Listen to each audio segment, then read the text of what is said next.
बिल्कुल सहमत है भाई। जब हमारे बाबा साहब की उसको रोक सकते हैं लोग, तो हम कलश यात्रा क्यों नहीं रोक सकते? हम किसी से कम थोड़ी हैं आज की डेट में। पढ़ा लिखा समाज है, सब चीज़ से समृद्ध है। बाबा साहब ने अधिकार दिया है, बोलने का अधिकार दिया, विरोध प्रदर्शन करने का अधिकार दिया। कि इन ऊपर के लोगों ने, हायरार्की वाले लोग जो थे, जो ब्राह्मण क्षत्रिय और वैश्य, इन लोगों ने दलितों पर कितना अत्याचार किया, उनकी महिलाओं पर कितना अत्याचार किया। आप उठा कर देख लो, जितने भी लॉ बनाए थे महिलाओं के खिलाफ, लोगों के खिलाफ, दलितों के खिलाफ। और दलित पढ़ नहीं सकता, महिलाएं किसी भी समाज की वो पढ़ ही नहीं सकती।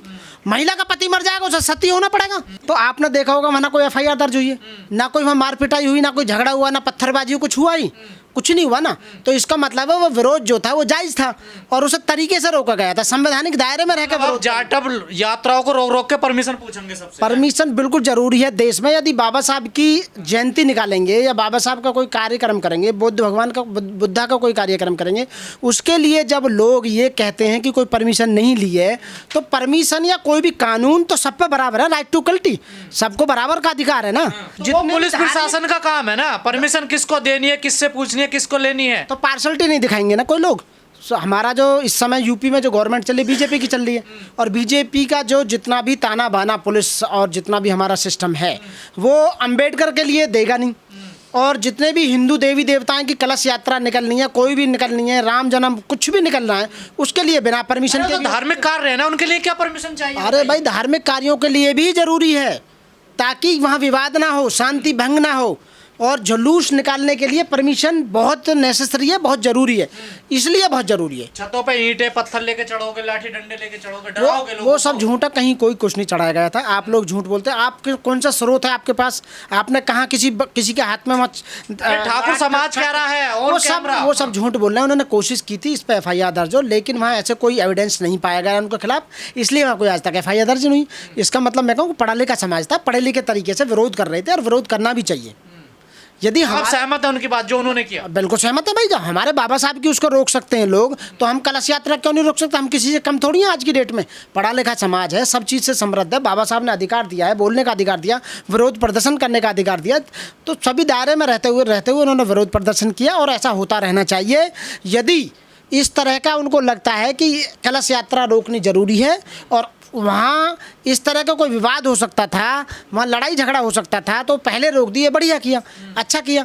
बाबा साहब के जब जन्मदिन को, यात्रा को रोक सकते हैं, तो वो क्यों नहीं रोक सकते? तो जहाँ एक्शन होगा वहाँ रिएक्शन जरूर आएगा। तो पुलिस को मैं कह रहा हूँ, कानून का रास्ता नहीं अब अपनाएंगे अम्बेडकरवादी। ना कानून का रास्ता क्यों? अम्बेडकरवादी हर जगह देते हैं। दिल्ली में हम निकालते हैं कोई भी शोभा यात्रा, हम परमिशन लेके ही निकालते हैं। परमिशन के लिए ही होता है जो कुछ होता है। ऐसे ही कलश यात्रा को भी परमिशन से निकालनी चाहिए।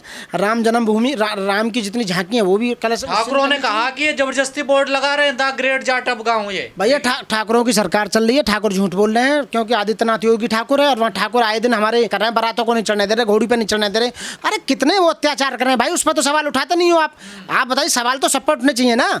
कानून तो सबके लिए बराबर है। लॉर्ड मैकाले ने जो कानून बनाई थी, आईपीसी जो बनाई है, आज भी भारत में लागू है। वो समानता का वो देती है ना सबको। यदि कोई भी करता है, इसमें ठाकुर बनिया या स्वर्ण या क्षत्रिय या दलित या एससी जाटव क्या लेकर बदला ले हो गया? बदलाव क्यों? बदला नहीं लेंगे, बदलाव लेंगे। बदलाव चाहते हैं हम, लोगों के अंदर बदलाव होना जरूरी है। यानी कि जैसा जो आदमी करता है उसका उसे प्रतिफल मिलना बहुत जरूरी है। यदि वो हमारी रोकेंगे तो हम भी रोकेंगे भाई। ताकत कहाँ से मिल रही है आप लोग? ताकत संविधान से मिल रही है, बाबा साहब से। नहीं, गलत कह रहे हो। ताकत ये पहले हमें अम्बेडकर साहब ने दी, संविधान ने दी। लोगों को ज्ञान की प्राप्ति। बाबा साहब को लेकर क्यों होता है? बाबा साहब एक ऐसी आइडियोलॉजी है, क्योंकि बाबा साहब से लोग डरते हैं, उनकी विचारधारा से डरते हैं, उनके जो काम किए बाबा साहब ने उससे डरते हैं। बाबा साहब बात करते हैं न्याय की, भाईचारे की, और बाबा साहब एकता की, प्रभुता की, संप्रभुता की, सबकी बात करते हैं। तो ये लोग जितने भी अन्यायी लोग हैं, ये हमेशा दलितों पर अत्याचार करते हैं, मेंटली एंड फिजिकली हिरासमेंट करते हैं उनका। तो अब लोग पढ़ लिख चुके हैं, संविधान को देख चुके हैं, कानून को देख चुके हैं, लोगों में अकल बहुत आ चुकी है, तो वो विरोध करने से डरेंगे नहीं, और विरोध करना चाहिए। डॉक्टर बाबा साहब, अरे धार्मिक उसमें क्या लिखा है? धार्मिक भी करेंगे जो हमारे खिलाफ हैं। यदि हमें नहीं करने देंगे तो हम भी करेंगे भाई, अपना आप हिसाब हो जाएगा, कोई परेशानी नहीं। वैसे कहते हैं हम कलम की लड़ाई लड़ते हैं। हाँ, तो कलम की लड़ाई तो लड़ी रहे हैं, वहाँ कलम ही तो चली थी। कोई वहाँ आपने कोई लट्ठे देखा, कोई पत्थर, कोई लड़ाई, कोई कुछ देखा वहाँ? अरे उन्हीं की देखा देख वहाँ ज्यादा बोर्ड लगा रहे। संपूर्ण देश में ऐसा ही होगा।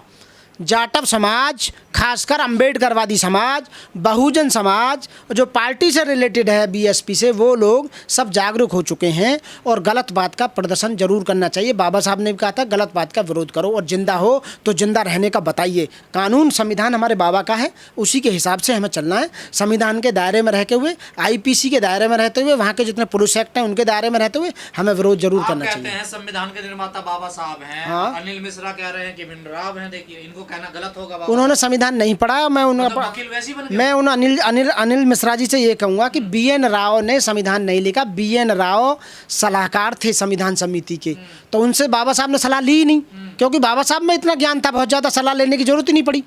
उन्होंने कहीं सलाह दी हो तो कहीं लिख रही हो तो बता दो। जितनी भी मेहनत की 2 साल 11 महीने 18 दिन, वो डॉक्टर बाबा साहब भीमराव अम्बेडकर ने कही।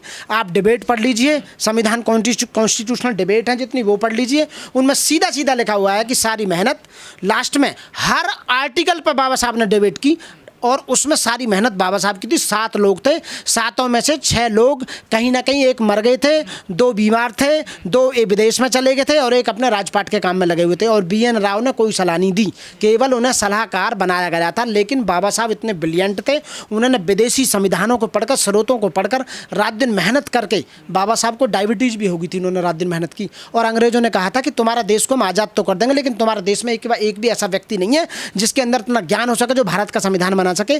तो गांधी जी, नेहरू जी, सब ने मिलकर उस समय देखा कि 9 भाषाएं और 32 डिग्री और सबसे वेल इंटेलिजेंट जो आदमी है, सिंबल ऑफ नॉलेज, बाबा साहब डॉक्टर भीमराव अम्बेडकर को चुना कि वही एक देश के अंदर हैं जो भारत का संविधान बना सकते हैं। BN राव केवल सलाहकार थे, संवैधानिक सलाहकार। वो कह रहे कि मैं नहीं मानूंगा। अरे तुम्हारे मानने से क्या होता है भाई? अरे गांव नंग को नहीं मान रहा और नंग गांव को नहीं मान रहा, उस वाली बात हो रही है। तो तुम्हारे मानने से ना मानने से कहो। तो बाबा साहब पितामह हैं, he is the father of the constitution. Totally मूर्ति डेफिनेट लगेगी, क्यों नहीं लगेगी? मूर्ति बिल्कुल लगेगी, वो रोक नहीं पाएंगे। बाबा साहब की मूर्ति जब सुप्रीम कोर्ट में लगी है, बाबा साहब की मूर्ति जब संसद में लगी है, और बाबा साहब की मूर्ति 300 यूनिवर्सिटी और 40 कंट्रियों में बाबा साहब की स्टैचू लगी हुई है, तो ग्वालियर हाई कोर्ट में क्यों नहीं लगेगी? डेफिनेट लगेगी।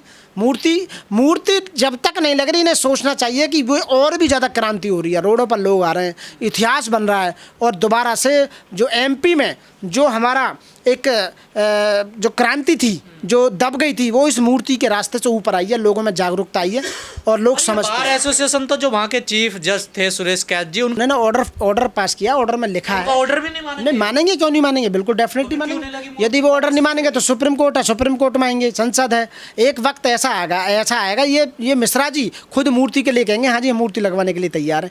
क्योंकि जब जन से लाभ आ जाएगा, आक्रोश आ जाएगा, जन क्रांति होगी बाबा साहब के नाम पर, संविधान के नाम पर।